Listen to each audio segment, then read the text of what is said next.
In this video, it's the exciting start of a radical program of iRacing, self-development, mission improvement, and this week I use Garage 61 in a wildly optimistic attempt to improve my racecraft, and all this from an older gamer's perspective.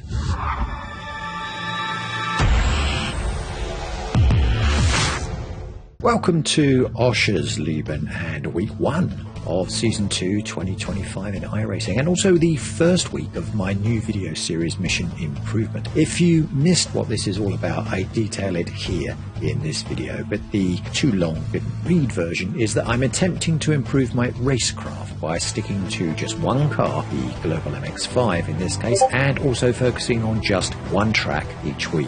Kicking this off, I've decided to race the rookies at Oschersleben, a great track with a lot of interesting curves and powerful straights with very little elevation to throw me off. It's probably the perfect choice to start this new series for me personally. The track is west of Berlin, and fun fact, it's the nearest racetrack to where I live in Germany. And in April this year, I will be attending the opening round of the 2025 DTM. If you see me there, say hello. Oschersleben racetrack is 3.6 kilometers long, about 2.2 miles, and seen here from the air, you can see that with its tight cornering, this looks to be a interesting track, shall we say, to drive. But I am hoping that the limited amount of cars in the iRacing Rookies series, a maximum of 12 cars per split, will allow me to focus on some actual racecraft improvement. Let's see how that turns out. But what I first need to figure out is how fast I actually need to lap this track in order to be competitive. Craft! Working out lap times. So, to figure out what sort of lap time I should be trying to achieve for this track, I'm going to use one of the new iRacing features in Season 2 of 2025, and that is the pace analysis graph, which will show me what sort of lap times I need to achieve in order to remain competitive in the splits I am likely to be placed. To find that information, I click on the series I'm interested in, and then click on the last tab, Series Insights, here at the top, and then scroll down past the population and strength of field prediction graphs until I see the pace analysis. With that displayed, I make sure the correct week is selected, and if it's multi-class, the correct car, at which point I can take a look at the estimated lap times laid out to the various different iRatings, with my own iRating displayed here as a golden dotted line. If I hover my mouse over this line, it will display the average lap times and also the range of lap times I am likely to encounter when entering a split that has the strength of field which matches my current iRating. Here you can see I'm being told that an average lap time for this course at my iRating of around 1200 would be 1 minute 42.173, but the range in those splits can be as fast as 1 minute 39 or as slow as 1 minute 47. That's a big variation, but at least I now have a ballpark figure of 1 minute 42.173 to act as my guide. So let's take that knowledge to the track and see what I can do with it. Knowledge is power. Analyzing lap times with Garage 61. Now that I know the ideal lap time for my iRating is 1 minute 42.173, it's time to see how achievable that actually is out on the track on a practice lap. To set this up, I'm going to use the new UI to open the race I'm interested in, and then click on the More Ways to Race drop-down menu, or drop up in this case, and then select Test Drive to create a session with the exact same conditions as the race day, copied and pasted in by the iRacing scheduler. With the test session set up, I zap around in the Mazzy and look to see what I can achieve this week with the help of Garage 61, with this little app active in the taskbar to log my lap details for later analysis. After about an hour of driving these test laps, I stopped to examine the results using my account page on the Garage 61 website. Clicking on the test session and drilling down into the details, I can see I achieved a best lap time of 1 minute 41.495, but my average times were closer to the 1 minute 42 mark that the iRacing pace analysis chart predicted. To help improve this, I'm going to select one of my best average times, a 1 minute 42.689, and click the analysis button here on the right, and then click on the create a new analysis button when it appears in a new window. This loads up a schematic of the track, which I can trace with my mouse and even zoom in on to see the various corners and see what mistakes I'm making. The trail braking looks okay-ish, but I am concerned about how much I'm pumping the throttle through T1. Similar story really on most corners where the braking looks okay, but the throttle stomping is a bit suspicious to say the least. And I'm really not sure that should be happening at all. The last set of corners looks better, but I am worried about if I am braking hard enough. To see what I can do about any of this, it's possible to load in another driver's telemetry and directly compare their driving style with my own. To do this, I click on the cog in the top left and select Add Laps from the options available, and then scroll down through the results until I find a time that I feel is closer to my aspirational time of 1 minute 40 dead. Placing a tick in the box on the right and then clicking Apply brings up these two races together, mine and the other driver. And now I just need to click on Analyze Selected Laps to see my driving compared with this faster driver. Here on the left, you can see that in each section, the driver is faster than me, giving them an overall advantage of nearly 2.5 seconds per lap. To see how this is achieved, I can click on the S1, S2 or S3 boxes at the bottom of the interface to zoom in on the 3 sections of this particular track. Looking closely at the first section by pressing the S1 box, I can see that I'm braking about 13% less than the comparison driver, although I am at least braking at the correct point. We also have a similar braking point as we get to the next bend, but again, I'm not braking as hard. And this means the faster driver achieves a better line through this curve. For the throttle that I was worried about, you can see that we both come off at more or less the same time, but with the other driver being a shade later, and more importantly, they stay off the throttle for longer, whereas I give the throttle a sort of nervous little blip here and there.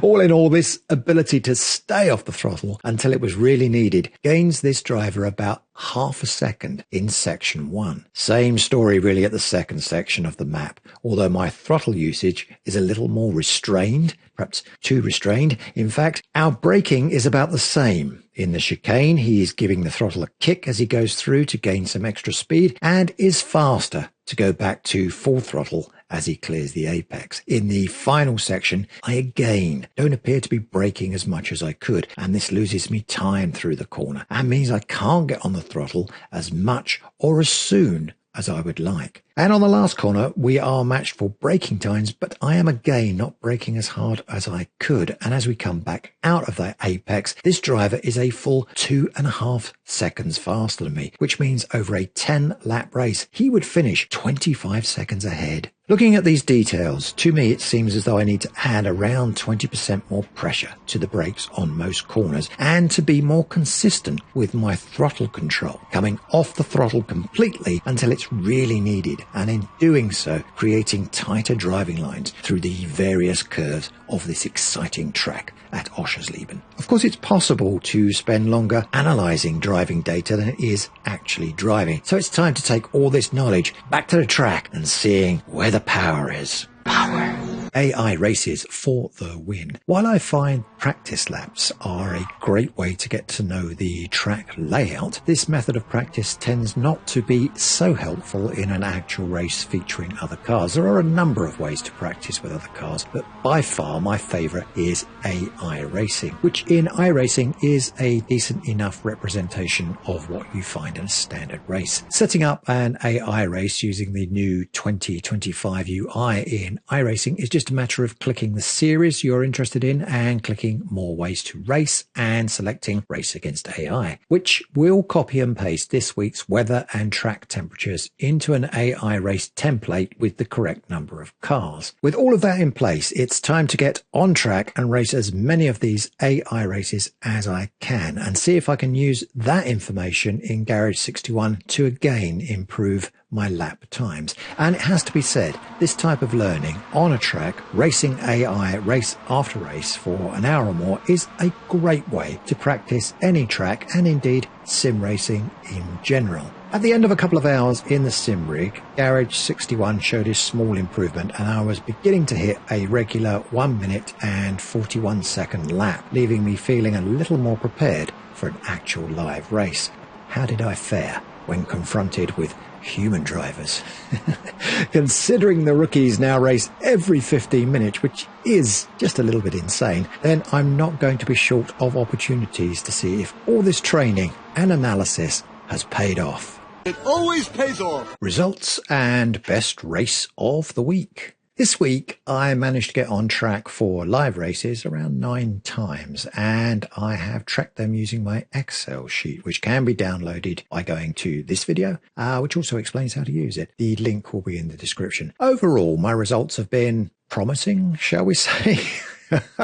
0 podium places, sure. And an average placement of around P6 doesn't sound great, I know, but I was getting some keen lap times, at least for me, on a number of races, managing to push it all the way up to 1 minute 40 and some loose change here and there. Although it has to be said, most of the winners in the splits I was in were all doing a 1 minute 39, so I obviously still have some speed to find on the track. All that being said, this renewed attempt at focus and training did pay off when it came to exciting races, where I felt, although not the fastest, but at least as though I was actually now being genuinely competitive. It's a strange thing to say after all these years of iRacing, I know, but it kind of feels like that now, that I'm focusing on this task of getting better at iRacing, and the methods that I'm using are paying off. Here we are at my favourite race of the week, and I got off to a dreadful start here.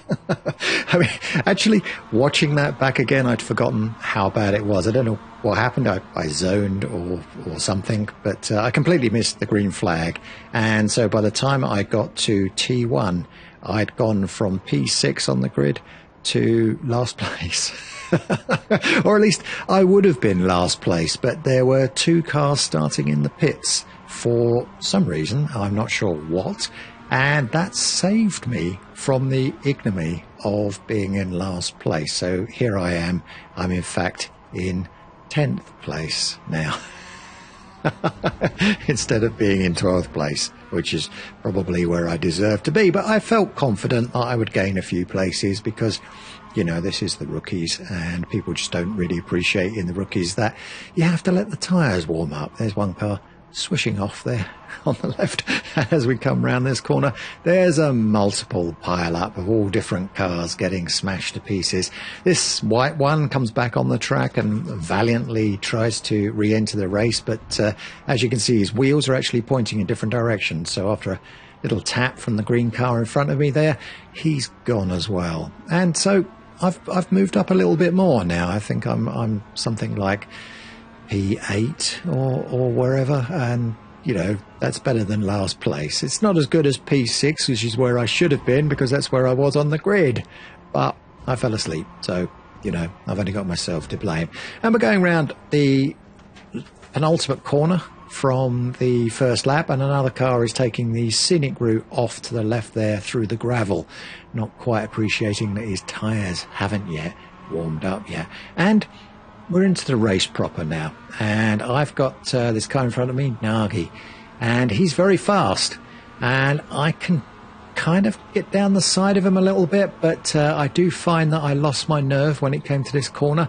I didn't really want to crash out on lap 2, so I let him go through, but unfortunately that created another gap, and Jerome, sorry, pronounced his name wrong, Jerome leapt through there and stole a place away from me. Not only that, but we've got Kirian and Roni behind us, and they're fast drivers. They started in the pits, but they are fast drivers, and I am worried that they will eventually catch me up and I will lose even more places. And yeah, We don't want that, do we? So at the moment, I'm on a 1 minute 58, and yeah, okay, that's fine. You know, that was the first lap, and we expect it to be a little bit faster. Getting a bit of gravel on my windscreen there, courtesy of the car in front. There's a couple of these yellow and red striped flags coming up in this race, which apparently means there's gravel on the track, although I'm not sure iRacing is actually factoring that into my tyre grip yet, but yeah, you get the flag and you see the gravel hitting your windscreens. It can be very thrilling. And we're coming around now on the end of lap 2, and poor old Jerome mistimes that corner and he's gone, leaving me a straight run now at Nagy in front of me if I can catch him again. I feel if I can get close enough to him, I can overtake him and maybe hold that position towards the end. It's going to be tight. He's managed to get quite a lead on me, and that's a bit of a shame. That was Jerome kind of slowing down a little bit before he skidded off. And you see behind me in the mirrors there, Carrion dancing about behind me, wanting to overtake me, and I'm defending my line as I'm allowed to do. I don't really want another car in front of me because I feel that if that happens, then I've got even less chance of catching Nagy up. I am catching him. I am slowly reeling him in. But like I say, the distance that he got on me while Jerome was between us is not insignificant now. And so I really need to up my game and start putting in some faster laps. My tyres should be warming up about now, so I can start to push the car towards its limits and hopefully not so far that I crash myself. And coming through this tricky chicane, I always find, yeah, lifting right until I get to the apex. Maybe I should be going a little bit sooner on throttle when I come into that apex. I'm still not so sure. On this race, I think I managed a 1 minute 40 at some point, but yeah, oh no, there's Kieran just slipped through there and he manages to take the lead in front of me. It was a good overtake. It was a really clean overtake. I didn't defend my line there because I felt that if I did, I probably would have crashed into him. But he did a great overtake. He really was a skillful driver in this race. So coming around again, I'm trying to get as much speed out of that last corner as I can. You do feel it when you come out of that corner and you know you've got it right. You do feel that sudden sense of acceleration. And when you've got it wrong, you do feel like you're not really going as fast as you possibly could out of that corner. This one's a tricky one because it is quite a severe turning, and if you miscalculate it, you could end up going really wide onto that grass. And in iRacing, when you hit grass, it's really all over. That stand in front of me, that's where I'll be sitting for the DTM, by the way. Just thought you might like to know that. And we're coming round again, and Carrion is catching up on Nagy, but he's got a couple of back markers there, Ricky and Benjamin, who spent time in the pits because of that crash early on in lap 1, and they're slowing Carrion down so that he can't catch Nagy. Now that gives me an opportunity to close the gap still further to Carrion, and perhaps then when Carrion slips through, I can make my way through as well to try and catch up with Nagy and make up some places there. Ricky going a bit wide on that corner, perhaps to try and get out of the way of Carrion, I don't know, or maybe he just went wide because his tyres aren't too warm, having spent time in the pits. And I totally messed up that corner there, going up on the sausage, bouncing my car all over the place. It's a solid lift here with no brake, and then back on the throttle as quickly as possible. Little dab on the brake, coming through here into second gear, and then flooring it, trying not to get caught in that gravel trap. If you go into that gravel, you are lost.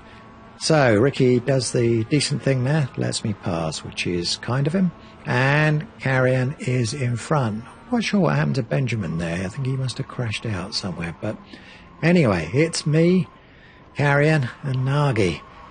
MM and Andonius, I think his name is, are way up there in the distance. They might as well be in a different race, to be honest with you. The race here now for me is this middle ground between Carrion and Nagy to see which one of us can get fourth place, really. And while that might seem sort of a distant hope, because I'm so far back from carrying, I am actually catching them slowly. Each lap I'm getting a little bit closer. And these two are battling as hard as they can, which is causing them to make mistakes. And of course, I want to capitalize on that if possible. I don't want to see them crashing out, because if they do, I'll have nobody to race. There's nobody near me in front of me.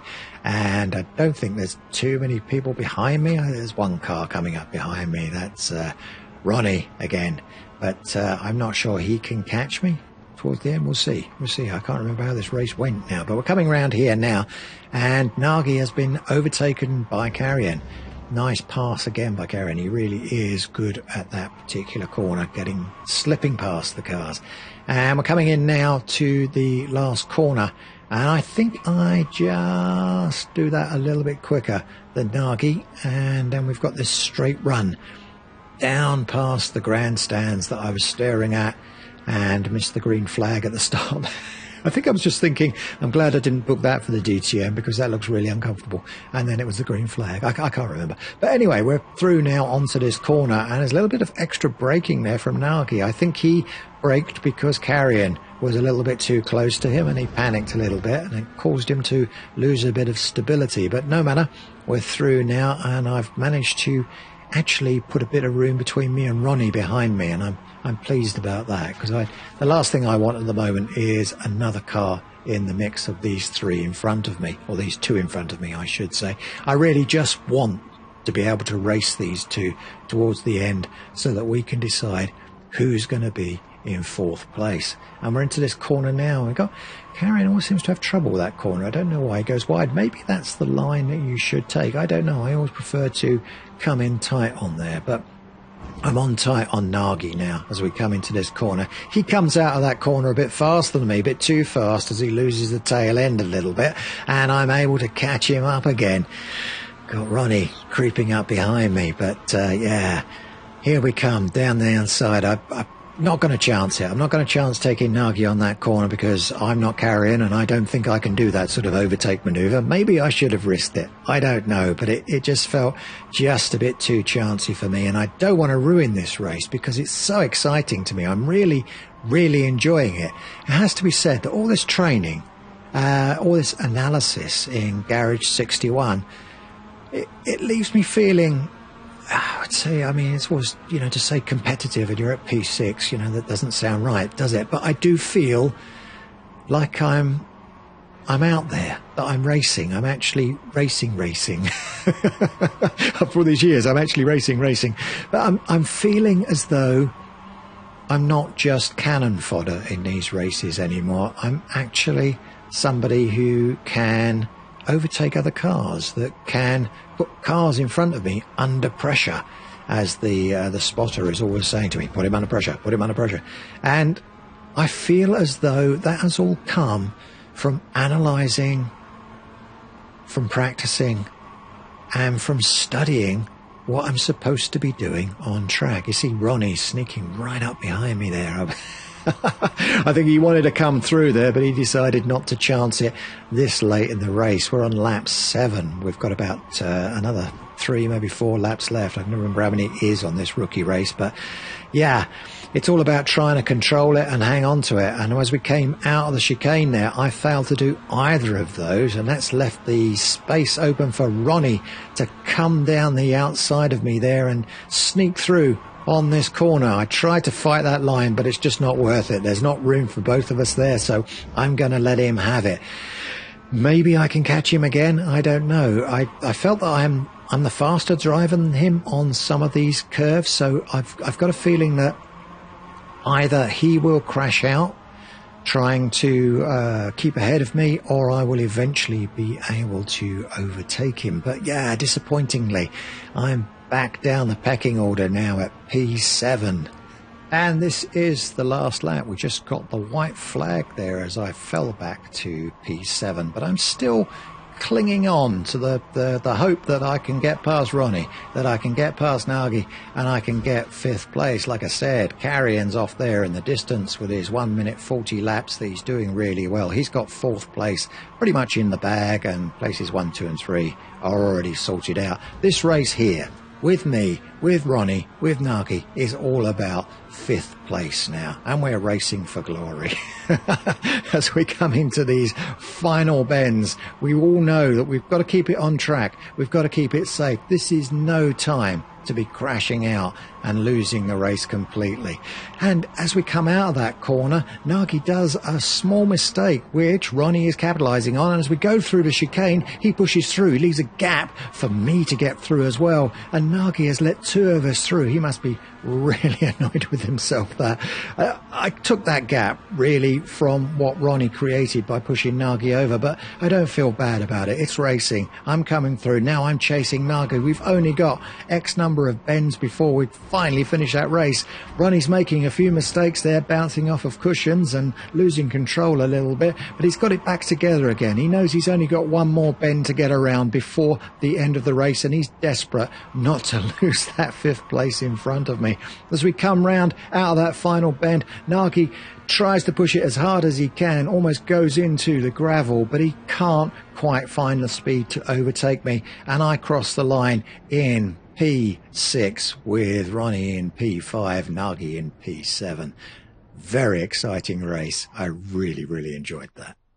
Conclusions. It's not a bad start to week 1 of Mission Improvement. I've really enjoyed it. I've really enjoyed the process of looking at my results, of taking my telemetry and sharing them with my Discord group, who have been invaluable in providing feedback as to how I can improve my lap times. And it's just all really felt like this organic method. Garage 61, the Discord group, the AI practice laps, and actually racing and keeping track of it in the Excel sheet. It's all come together in this formula that is working for me, that is producing results that I think I can build on. Let's see if that works out in week 2, where I will be racing at Summit Point again in the MX-5, but this time using Trophy AI instead of Garage 61. Yeah, AI, that could go either way, couldn't it? But I'm looking forward to getting under the skin of Trophy AI and seeing what it can do to my lap times. Let me know in the comments below if this video has inspired you to use telemetry to improve your sim racing fun experience. In the meantime, I hope you found this video helpful, and until the next one, race clean, and I'll see you on track. If you enjoyed this video, don't forget to click the like button, and if you haven't already done so, subscribe. Click the little bell icon if you want to be notified of any future videos.